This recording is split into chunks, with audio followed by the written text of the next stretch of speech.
पहले तो तहसीन पूनावाला जी आपसे पूछना चाहती हूँ, 58 दिन बाद एंट्री। हमने सोचा था कि हाइड्रोजन बॉम्ब आएगा आज बिहार के अंदर, लेकिन राहुल गांधी क्या लेकर आए? एक बार और प्रधानमंत्री के खिलाफ अनाप शनाप बातें।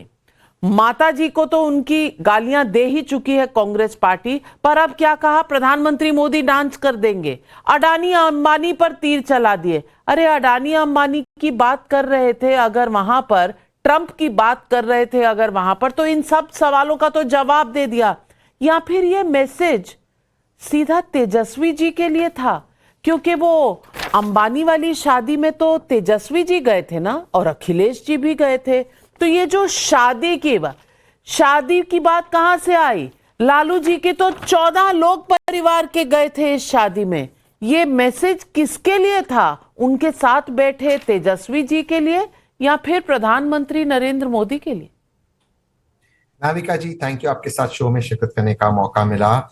जितने ये दिन बाद राहुल गांधी जी फिर से बिहार की कर्म भूमि और रणभूमि में उतरे नीचे, क्या धमाकेदार एंट्री की कि times now autumns now Bharat सिर्फ राहुल गांधी जी को ही डिस्कस कर रहा है। जब वो नहीं थे तब भी आप डिस्कस कर रहे थे, आए तब भी आप डिस्कस करें। ये दिखाता है किस तरह से आदरणीय विपक्ष के नेता ने आदरणीय माननीय प्रधानमंत्री जी को पूरी तरह से लाइमलाइट से बाहर कर दिया। दूसरी बात, ये हमारी स्ट्रेटेजी में, कल भी आपको इंग्लिश शो पे बताया था, हमारी स्ट्रेटेजी ये थी कि पहले धमाकेदार एंट्री की राहुल जी ने, फिर तेजस्वी जी पूरी तरह से बिहार पे, वो अब बिहार के वो मुख्यमंत्री की तरह सेट हो चुके हैं। वो वर्तमान में अब मुख्यमंत्री बनने की वो भागदौड़ संभालने के लिए वो तैयार है। और फिर से राहुल गांधी जी आए कि आदरणीय प्रधानमंत्री जाने वाले, तो राहुल जी वहां पर हैंडल करेगा और तेजस्वी जी नीतीश जी को हैंडल करेगा। तो ये हमारी स्ट्रेटेजी है। तीसरी चीज, जहां तक बात था किसके विवाह में कौन गया, इस पर कोई विषय नहीं है।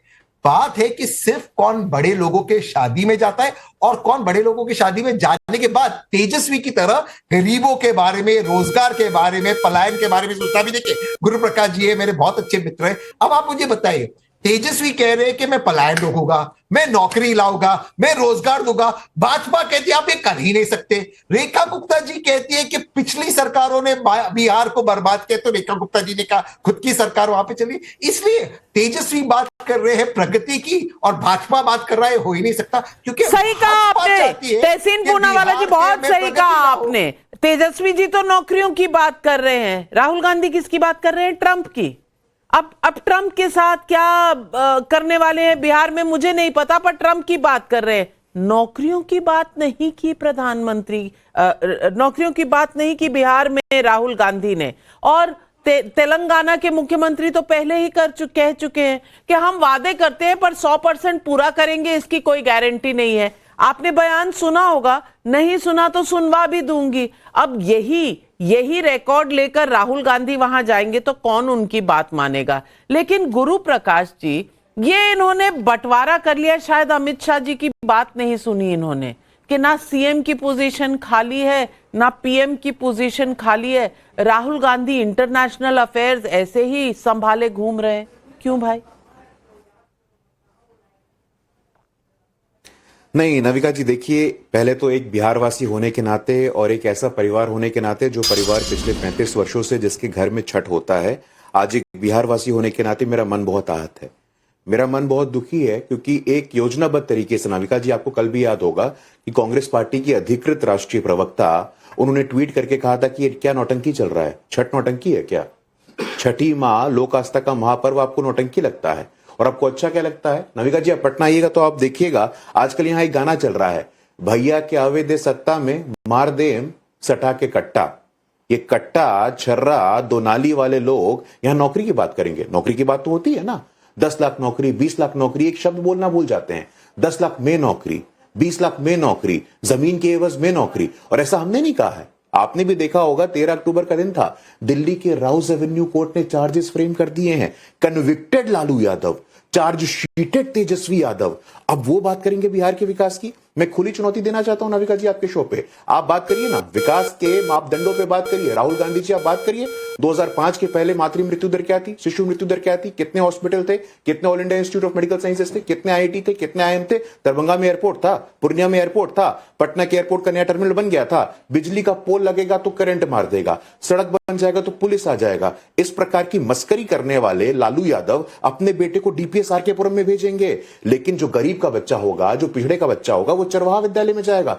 दिख गया ना, आपने खुद भी देख लिया प्रधानमंत्री जी को किस प्रकार के शब्दों से संबोधित कर रहे हैं। और चुनावों की पृष्ठभूमि नाविका जी उस दिन ही लिखी गई थी जब दरभंगा में कांग्रेस पार्टी का विधिवत कार्यक्रम था, कांग्रेस पार्टी के नेताओं की मौजूदगी थी, कांग्रेस पार्टी के झंडे लहरा रहे थे, और एक अति पिछड़ी जाति के प्रधानमंत्री की स्वर्गीय माता जी के लिए किस प्रकार के शब्दों का उपयोग हुआ था। हमें याद है कि कैसे पिछड़े जाति की बात करते हैं। पिछड़ी के मसीहा, मंडल मसीहा, महान समाजवादी जनवादी नेता स्वर्गीय शरद यादव के बेटे के लिए कोई टिकट नहीं है। टिकट किसके लिए है? एक दुर्दांत अपराधी शहाबुद्दीन के बेटे के लिए है। चंदा बाबू के बच्चों को तेजाब में नहला करके हत्या कर देने वाला शहाबुद्दीन। और मैं आपको बता दूं, एक स्टेप आगे बढ़ चुके हैं। कांग्रेस के जो प्रभारी हैं बिहार के, अलावरोज जी, उन्होंने घोषित कर दी है कि भाई मुसलमान डिप्टी सीएम भी होगा। तो कयास लगाए जा रहे हैं कि भाई डिप्टी सीएम भी ओसामा होंगे। मुझे लगता है दिग्विजय सिंह जी को आज याद करना चाहिए तहसीन भाई को, ओसामा जी, हाफिज सईद जी, इस प्रकार की बात करने वाले। चलिए, अगर ऐसा कर रहे हैं, अगर मुस्लिम डेप्यूटी सीएम बन रहा है तो कम से कम ओवैसी जी को तो एक आंसर मिल ही गया। वो रोज सवाल पूछते हैं। लेकिन प्रियंका भारती जी मैं आपसे पूछना चाहती हूं, तेजस्वी जी ये तो नहीं बता रहे कि 3 करोड़ नौकरियां कहां से आएंगी, पैसे कहां से आएंगे। चलिए कोई बात नहीं, प्रण है उनका, मान लेते हैं। लेकिन तेलंगाना में तो मुख्यमंत्री ने कह दिया कि हम प्रॉमिस करते हैं, पूरा करेंगे कि नहीं इसकी कोई गारंटी नहीं है। वो आपके साथ ही हैं, और आपके साथ बैठे राहुल गांधी ने एक बार भी नौकरियों का, प्रतिज्ञा का, क्या करेंगे बिहार के लोगों के लिए, उस पर कोई बात नहीं की। आप मुझे ये बताइए कि क्या आपका एजेंडा रहेगा? राहुल गांधी और तेजस्वी यादव का मिले सुर मेरा तुम्हारा तो हो नहीं रहा। सुर अलग, ताल अलग, राग अलग, गीत अलग चल रहा है वहां पर। और दूसरी बात, जो सवाल ओवैसी जी पूछ रहे हैं, मोहम्मद का बेटा कब डिप्टी सीएम बनेगा? 19वीं सदी की लड़ाई है ना, जवाब दीजिए। सुर ताल राग तो हमको कहीं भरतनाट्यम कथक नहीं नजर आ रहा है। उधर बीजेपी एनडीए में एक साथ में तो प्रेस कॉन्फ्रेंस जो कर नहीं पाए वो हम पर आ रहे हैं। दूसरी इंपॉर्टेंट बात ये है कि बार बार कह रहे हैं कि कहां से नौकरियां देंगे, कहां से रोजगार देंगे। तब सवाल क्यों नहीं पूछा जब प्रधानमंत्री जी कह रहे थे हर साल 2 रोजगार दें, हर साल 2 करोड़ रोजगार देंगे, और साथ ही साथ 15 लाख खाते में देंगे। 20 लाख तक आंकड़ा गया था, पर हमको भी नहीं मिला। नविका जी पता नहीं आपको मिला कि नहीं मिला।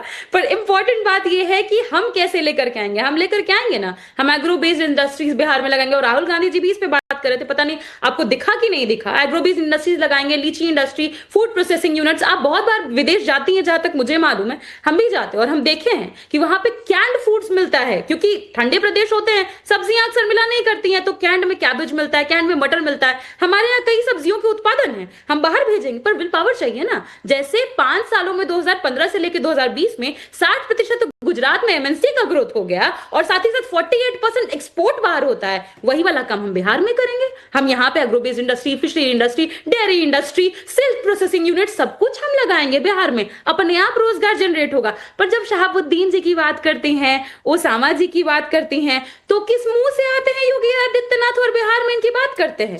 योगी आदित्यनाथ पे आईपीसी का कौन सा धारा लगा है? 147, 295, 297, 436, 506, बहुत सारे हैं। अब मैं पूछ दूं ओसामा जी पर कितना लगा है, तो पूछिए ना, बताएंगे कितना लगा है। और जो शहाबुद्दीन की बात करते तो हैं, आप ओसामा जी को डिफेंड कर रही हैं, आप शहाबुद्दीन और ओसामा को डिफेंड कर रही हैं। आप कह रही हैं कि जो कांड हुआ था वो नहीं हुआ था, बिहार की जनता को उसे भूल जाना चाहिए थे, एसिड डालकर लोगों को मार दिया, उसकी बात नहीं करनी चाहिए। Osama fit to be deputy CM, आप ये कहना चाह रही हैं प्रियंका भारती जी? क्लैरिफाई कर दीजिए। मैं कहना चाह रही हूँ, आनंद मोहन, आनंद सिंह, हुलास पांडे, अमरेंद्र पांडे, ये सबके सब स्वतंत्रता सेनानी हैं। जाइए सबको वीर की उपाधि दे आइए। ये कह रही हूं मैं। ये सारे लोग जितने घूम रहे हैं AK-47 वाले, ये बड़े अच्छे लगते होंगे क्योंकि सब घर में AK-47 जो लोग रखता है, पता नहीं परमिशन आपको भी दिलवा दे या किसको दिलवा दे तो शायद अच्छा लगने लगे। हमको तो परमिशन नहीं मेरी मिलेगा। तो जुबान की तीर ही बहुत है, मैं अपना काम बोली से ही चला लेती हूँ, मुझे AK-47 की जरूरत नहीं है। लेकिन गुरु प्रकाश जी सवाल का जवाब दे दीजिए। नहीं देखिए नविका जी, उद्योग तो था, agro based industry kidnapping based industry थी, हत्या बेस्ड इंडस्ट्री थी, और इंडस्ट्रियलिस्ट भी थे, उद्योगपति भी थे शाहबुद्दीन। और बड़ा मतलब विचित्र लगता है और मुझे बहुत पीड़ा भी होती है कि हमारी बहन को ओसामा जी कहना पड़ रहा है।